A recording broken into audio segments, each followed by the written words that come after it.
What did you think of our transfer window, Adam? Now it's wrapped up. That. How long have we held that in for, you freak? You, mate. He's held that in since the 8th of August. That's amazing. The 8th of August he's been brewing that thing fucking for. Genius, mate. Like, Come on. Oh, that was disgraceful, wasn't it? Transfer window. That was it. Let's talk about it. Summary. Let's get our confirmed ins out on the screen. Fart We'll word go through review. this before we go. That stinks. Before we go. Disgusting. That's Trump. he's talking about the transfer window, not my part. So here's Man He's United's subbed up for transfer me. window here. There's potentially Gary Pallister on there as well. Cavani, Traore, Telles, Van der Beek. Obviously, we've seen Van der Beek play for us already. Give us a few words, Jay, on United's transfer window this summer. Completely and utterly underwhelming. It is. We're kidding ourselves, right? We're sort of making semi-excuses here, like, oh yeah, he's a better option at left back, and Cavani brings a lot of experience. But let's face facts. We were stood here 5 days ago saying we didn't want Cavani. We were stood here saying we need Jadon Sancho, we need Upamecano. Are you French, bruv? I'm a liar. It was were. me. I'm so happy we've got The royal Cavani we, now. the editorial. You were saying we were going to get Jadon Sancho until this morning. And we've ended up... I said it till fucking 48 minutes past 10. Jim White triggered him, you fucking... And then I came back. Jim White did me there. So, whilst we will always support Manchester United players, and I'll get behind the signings we've made, I'm not going to pretend this is a great transfer window. It's a fucking shit one. In terms of the people who've gone out before we go over to you, Adam? Chong, I'm glad that Chong's got a loan deal because Yeah. it seems like he may still have a career at United when most people had thrown him under the bus or written him off. The loan with Mckola, I have a little bit of a soft spot for him. Smalling, I think, will be remembered fondly. Won some trophies, over 200 games. Wasn't quite good enough at the level for most of the level we wanted, but was far from a bad United player. So, Sanchez, less than He about that. played for Baghdad United. Is that so? Small.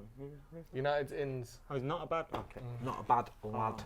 Oh, not a bad lad. I think I can't remember what I said. Who's a Baghdad United? I don't even know what the fuck I said. I've lost the fucking I plot. don't think he's good enough for them, to be honest. No. But moving on. Other players have signed then. Manchester United's transfer window. Yeah. Come on, let's talk about it. First off, Go on. let's talk about it on the whole, Yes. the bigger picture. It's not been good enough. The club have been a shambles. The board have been a shambles. Woodward's been a joke. Judge has been a joke, and they've failed another manager. They've failed the board. They failed they failed the fans. They failed the club. They failed the current team as well. After what we did last season, it wasn't amazing. Getting Champions League football, settling down a little bit, having some structure, having some foundations there. It was all set for us to go into this summer. We didn't need 5, 6, 7 signings. We needed Jadon Sancho and another couple of players. Maybe not even if you can't get Jadon Sancho, that's cool. Then do something else. But it seems like Manchester United have waited and waited and waited around, hoping that because we're Manchester United, people will crumble to us and bow down to us and do whatever we say and accept whatever bids that we put in. And that ultimately hasn't happened. So yet again, before I talk about Van der Beek, Telles, Traore, Cavani and Pellistri, I have to talk about how the board have failed us, how this transfer window has not been good enough, and how the negativity surrounding the transfer window has, in my opinion, affected the season that we started with. Now, I'm not blaming the lack of a right winger or the lack of a left back on the performance we saw against Spurs or anything like that, but the mood around the camp. We know the importance of momentum. We saw it when Ollie came in. We saw it last season after the break. We saw it when Bruno come in, the kind of lift everyone can have. And we didn't do that. And we had key areas that needed filling in, key areas. And it left us, because we didn't bring those players in, we couldn't get players out. That's the thing. Like, you can understand a £108 million deal taking a while. It's a lot of money, do you know what I mean? But you can't understand Alex Telles, 18 mil they wanted, and you're fucking around. Donny van der Beek, we knew was 35 million. The only reason we got Donny van der Beek was because we had Van der Sar's phone number. Of course. If we didn't have Van der Sar's phone number, Donny van der Beek goes elsewhere. And it's like, we rely on these relationships with people that we already have. Mino Raiola, Van der Sar, Jorge Mendes in the past. We rely on these relationships with people because we don't have footballing people in the positions to use their networks. Ed Woodward can't bow somebody and say, yo, what players you got for me? He can bow an accountant, or he can bow some people to help him make a deal, or he can get someone, to do that side of things.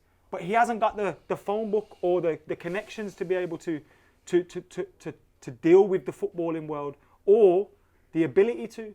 I think coming from, a white collar industry, obviously football is now like that, but like coming from that to football is different. Like, you need to be able to handle it, and he can't. And if this summer isn't an example of how far out of his depth him, Judge, and everybody else are, then use the rest, because we've had enough examples now. We don't need to keep trying and testing this. They'll brief, we're going to get a director of football again. We'll go back in this loop all over again. And what I will say to Manchester United fans is, whether it's transfer window or not, whether we get the players we want or not, you lot better keep standing on these lots' necks and make sure they know you fucking hate them, because they're awful. Now, let me get to the team and the players that we brought in, because you have to talk about that. Yeah. But you can't allow that to take away from the players that we brought in. You can't let that make you hate Cavani or like, Tellez. Do we need a striker? Yeah. Is Cavani a decent striker to bring in as a plan B? Yeah. So, is Cavani a good player to bring in? Yeah. Could we have done it earlier? Yeah. But he's here now. Yeah. Is he a great plan B? In my opinion, quality. To have someone like that around Martial, Rashford, he's better than Diallo. Great stuff. Alex Tellez, I think he's a signing that we need. I haven't seen 20, 30 games of him. No. I've seen 5, 10 games of him. I've seen highlights of him. But what he seems to offer is what Luke Shaw can't. Do you know what I mean? He might not be defensively better than Luke Shaw, but is Luke Shaw even that defensively great when you see what's going on? Yeah. So going forward, I feel he offers us a different threat. And especially in those games at home, he'll be able to do something. Donny van der Beek, I feel for this season, when he's come on the pitch, he's looked like our best player. And I think he's a real good signing that will fit in no matter which manager comes next or whoever. I think Donny van der Beek will be here for a while. Traore and Pellistri, I can't comment because I don't know. But what I would say is, I'd rather see us going. Like, if we went for Jadon Sancho at the start of the window and thought, fucking hell, these lot are wanting dough, you know. We can't make this happen in this climate. We can't do it. Let's get Dembele on loan. And they did it. You'd be like, they've got a plan. Like, you know, they're trying to fit. But it was almost like, by the end of the transfer window, Jadon will make that move happen for us. You know, he'll force it. It never happened. So look, I'm happy with the signings we've made. I feel if I was to rate that out of 10, look, Pellistri don't come until the summer. I imagine Traore is not going to be involved immediately. You know, Cavani, Tellez and Van der Beek, out of 10, 6 or 7. You needed Sancho. You needed a holding midfielder or a centre-back to make it a 10 out of 10 window. The business we've done is okay. The manner of the business, it leaves a sour taste in the mouths of Man United fans. And we have every right to be angry. You lot have every right to be angry. I might question your method sometimes or the way people go about it. You know, I don't think a hashtag is going to get rid of the Glazers. But trust me, I am with you in your anger. I'm with you in your frustration because it's correct. Do you know what I mean? It's correct. That's all I got to say on the matter. Couldn't agree more. I think, the players we've got in they're decent players, but they're papering over the cracks of another shambolic methodology behind the way we sign players. And another reason why to add on to what you said, Adam, another reason why it hurts or why it feels like it's such a failure of a summer is because it seemed like we turned a bit of a corner. It seemed like we'd changed the way we were doing things. And I'm not trying to single out Cavani. I don't like the comparison to Falcao or to Sanchez, but these last-minute deals of players who you think, Tellez wasn't the first choice, and Cavani, was he the first choice? And we didn't even get any right wingers in the end except a young 18-year-old lad. It just seems like we've gone back to that place where we were 3 or 4 years ago, where we're just signing the biggest name available on the last day of the window. Because Van der Beek, great signing. Tellez could be excellent. He's been good for Porto. Cavani, as I keep saying, he's been one of the best strikers in the world for a decade. But it doesn't feel like these are the players that United wanted at the start of the window. It feels like it's what we were left with when we decided to get our act together on the last day. And again, it's just not good enough, and especially when it seems like we'd sort of moved away from that a bit. It seems we've got this plan, we like signing this young style of player, this style of player, people with experience in the Premier League. And then we just go and do this. And like I said, we shouldn't take out the players. Cavani's a great addition. Tellez looks to be the sort of player we need, and Van der Beek's already been good for us. But yeah, it just feels shit, doesn't it? Do you think they are going away from that by... Like, does signing one player change the whole... Well, you do need experience as well, I agree that they need experience, and more than anything, it's good that you've raised that, because more than anything, it feels like that. Whether they are or they aren't, they've allowed Twitter, social media, the media generally, the way the club is viewed, the way the fans view the club, to feel as though fuck, we're back to where we were. Whether it is or it isn't, signing players on the last day of the window and they're big names like we're seeing here, it does have the feeling of, exactly, we won't know until 6-12 months whether it was the right thing or the wrong thing to do. But right now it feels like, fuck's sake, we've done what we said we weren't going to do again. Vine in the super chat says, let's all take a moment and thank Fabrizio Romano for the remarkable work he has done in these days. Some people have been gunning for him online. Cheers to the best football All I can say is shout out Fabrizio Romano. Shout out to all the journalists that have helped us over the last couple of weeks. Obviously, Jay and Ronaldo do the Tier 1 podcast. We've had loads of them feature on there. Fabrizio, Henry Winter, Christian Folk, loads of them. We've had a couple of the serious guys on there. So thank you to Fabrizio, thank you to all them Dons that have helped us throughout the transfer window. Also thank you for Fabrizio, because I'm sure it's a couple of his tweets that broke my heart and made me think Sancho was definitely coming. Not his fault, he reported it as it was. But it seemed like United had agreed those terms all along and hoped that that would get the deal over the line. The player's willingness to make it happen. And ultimately, when a player doesn't want to ruin the relationships he has at a club, he's not going to do that. Go on, why are you smiling at? So poor Jay's ready for bed. I've been up since 6 o'clock this morning. I was at Old Trafford at 7 a.m. That's all I'm going to say. And I thought, chat shit. Wait, I can't wait till you're and I thought, maybe we do a little bit better business than we have done. I'm not going to lie. That's why you stayed? Well, if you knew it was this, would you have stayed? No, because I've stayed, you know what I mean? I'm professional. But I didn't think that this would be, I honestly thought it'd be like a little twist in the tail. I think if it was Sancho, I thought it might be, I don't want to keep banging on about it, I thought it might be someone like an Ismail Assar or another midfielder might come in. I know these youngsters, and that could still happen, you're very right. A couple of these youngsters sort of came from nowhere. Great prospects. I mean, I remember being on holiday and heard we'd signed Ronaldo. And was like, Ronaldo, oh my God, I've just watched him for Real Madrid say I was a partner. Like, no, not him. Kid from Sporting. I was like, fucking United. Shambles. So I'm not going to throw these kids under the bus. Do you know what I mean? I'm not saying he's going to be the next Ronaldo, but you don't know a lot about him. Let's obviously get behind him and see what he can do. And Pellistri's face, he looks like a baller. He does. He does, actually. He does. He's got that face, hasn't he? You can tell he's got a great touch. You know when you were in school and there was that one kid that was just mint, like kept the ball at all times. That was Pellistri, and it was me, obviously. It's not, you know, these are good prospects. I just thought we'd have some more, or one more team-ready player. Journalists are excited about Pellistri, but what do they know? Diogo Dalot, what I will say to you, Diogo, is good luck at AC Milan.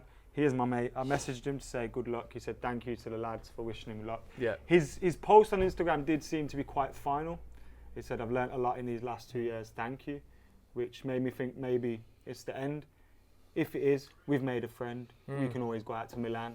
We can always go watch a game with him. Yeah. Why not? So, and he's still got a lot of potential, I think, Diogo as well. We'll be doing that. I think Diogo's mint. I think it's similar to the Reguilon situation at Real Madrid. So Real Madrid had Mendy, they had Marcelo. Well, we've obviously not got that quality of fullback at the moment, but we had players ahead of him in the pecking order, whether right or wrong, but it was the case. And he wasn't going to get the football here at United, so he needed to be gone. Chris Smalling, how are you feeling about that? I'm sort of glad to see him go because I think he deserves the move and I want to see him move on. And I think that some of the stuff that's been said about Chris Smalling, on both ends of the spectrum, the idea that he's our best defender and also the idea that he's absolutely dreadful, neither of those are right. I think he's been a good servant to the club. I think he's had some good moments, one or two bad ones, let's not pretend. But, you know, he won a title, he won an FA Cup, he won a League Cup, scored against City, he won a Europa League. Got sent off in the FA Cup. Played over 200 games, was it? 200 games for United? 206 games. Do you know what I mean? So let's not pretend he was a disaster, because he wasn't. And I wish him well, man. I hope he has a success good at player. Roma. And I think if he came back with Roma, I think he'd get a good reception. Yeah. He did try to throw away the FA Cup, though. Was that He just grabs our arse like, yeah, come here. Here we go again. The domestic window shuts on the 16th of October. Don't tell me there's We're more not doing a transfers to deadline worry day about. on the 16th of October to look at. There may well be more signings before then. Derby though. County. That's the only thing to bear in mind. There is a chance that someone like Ismail Assar could make a. I don't think. I think if we were doing it, we'd want him in for the Champions League. Yeah. Apparently, we were looking at him, and it's because it's only loans. They wanted money. Watford were like, no, it's like 40 million, whatever, and we were like, well, let's do a loan deal, and they were like, no. Especially with if clubs think United are going to go back in for Sancho as well, and they just think. This isn't actually a loan deal where you're going to buy him, is it? That's what it is. Everyone's like, oh, we want some money for. Dembele said the same thing. They were like, they don't mind the idea of you having him for a year and giving us a big loan fee and putting an option to buy him. But we were just like, Oh no, just a year's fine. We'll be fine. Like I don't want to kill myself by dragging me back into this. What if we get Sancho in a year? No, but what if he's in January? What if he's in January? Couple of super chats left as well. Holly Jenkins. You know, like us with the so deposit. sad, Maybe we feels just need sorry 2 months. for Ollie. He needs players for the first 11. Ed will be on the phone. So Poch. And here we go again. Repeat. Tom Inman says, at the end of the day, hate the board, but back the boys. Yes. And also Matthew Sargent says, thank you for tonight, lads. Yes. I had you in my ears at the gym, on the car radio on the Were way we back, coming in eating my ears? dinner, and now done at home. Appreciate it. What a legend. I love when people do that. Yeah, me too. Very good. Oh, sorry. And C792 Jones says, this window equals a plaster over a bullet wound. How perfect. That's probably the best sentence to end it on. Yeah. Go on, Jay. Guys. But It's been transfer deadline day, hasn't it? Transfer deadline day. Like, it's been mental this day. In terms We have of the just amount of finished. videos and lives we've done and sort of what we've been up to today. But as you can see from these two back to back, it's been. I want you back. Want you back. Want you back. That's just got us demonetized. Yo, listen, but never basically, mind. lads, ladies, non-binaries at home, what I want to say to you guys is, or girls, well, I've cancelled out everything I've already said now, but basically what I want to say to everyone at home is, next year is 2021. The year when 20 becomes 21. Don't fret, don't panic, don't stress. I once wanted Patrick Kluivert. We ended up with Dwight York. I was like, who the fuck's this guy? And then we won the treble. Trust me, it's happening. 2021's coming. It's coming. It's in a bit. 2021's coming, Jay. 2021's coming, you heard him, what Macca said. So, thanks for everyone that watched the stream. We had, I think it was over, 11,000 people watching, over 5,000 likes. Loads of people getting involved in the chat as well. Much appreciated. Don't forget as well to hit like, share and subscribe. We'll have the news in the morning, we'll have the updates as well. It doesn't all stop just because the transfer window closes. So make sure you are staying tuned to Stretford Paddock. That's been Adam Mckola just off the camera. That's been Joe Smith. I've been Jay Motty. Thanks for watching.